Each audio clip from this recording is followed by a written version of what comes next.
New at 5, local animal rescues and shelters agree the #1 reason behind stray overpopulation is the cost to spay or neuter your pet. While those rescues have to pay thousands of dollars for those operations every month, there are efforts at the state capitol to try and relieve that financial burden. Fox 23's Devin Lyon is live in the newsroom after speaking with some local rescues about the issue and the state lawmaker on his bill he believes could help.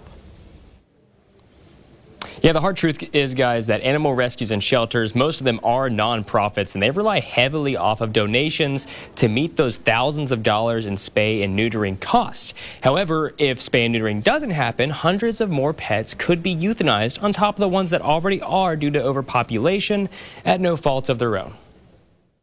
It is a crisis every second of every day. I mean, every single day, the animals die.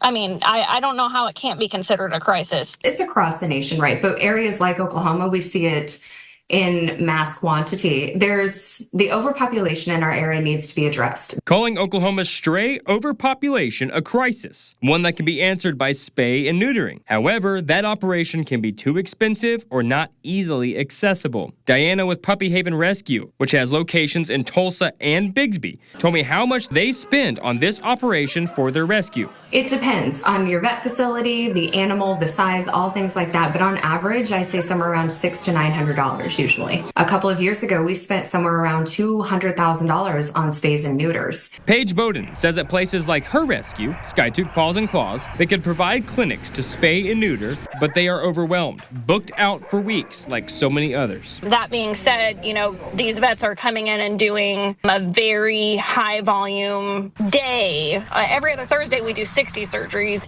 and every other Monday we do 20. It still doesn't meet the need. Currently, I'm scheduling out at a lot of our regular vet partners because our clinics are full. It's an operation they both agree is critical to fight Oklahoma's stray overpopulation crisis. Any effort that can be made on the state's behalf, like pushing out to the communities to alleviate some of that, is just going to make it possible for more pets to find home, less pets to be on the street, less strain on the rescues and the shelters, and frankly, the community as well. We definitely need more low-cost spay and neuter options. Rural areas like Osage County who do not have municipal animal shelters or a county animal shelter are the ones who suffer the most. State Representative Mickey Dollens, a Democrat from Oklahoma City, has filed a bill that he hopes will send some help. Oklahoma has a big problem with animal shelter overpopulation and euthanasia rates for perfectly fine cats and dogs. He's also a rescue owner himself who has filed similar animal welfare legislation in the past. This is Bucky. I rescued him about 3 years ago. The bill would provide grants from the State Department of Agriculture, which would be used to cover the cost of spay and neutering.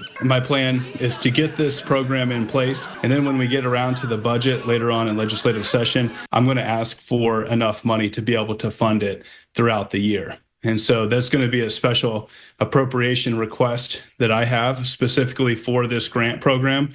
And then we'll have the Department of Agriculture award the competitive grants to municipalities who would then work with local veterinarians. There's still a long road ahead for this bill filed by Dollens. It's not a law yet, but that doesn't change the present need for all these local rescues. But you can read this bill in its entirety on this story on fox23.com. I'll also have some links to those animal rescues and also some other places that spay and neuter pets. Live in the newsroom, covering news that matters. Devin Lyon, Fox 23 News.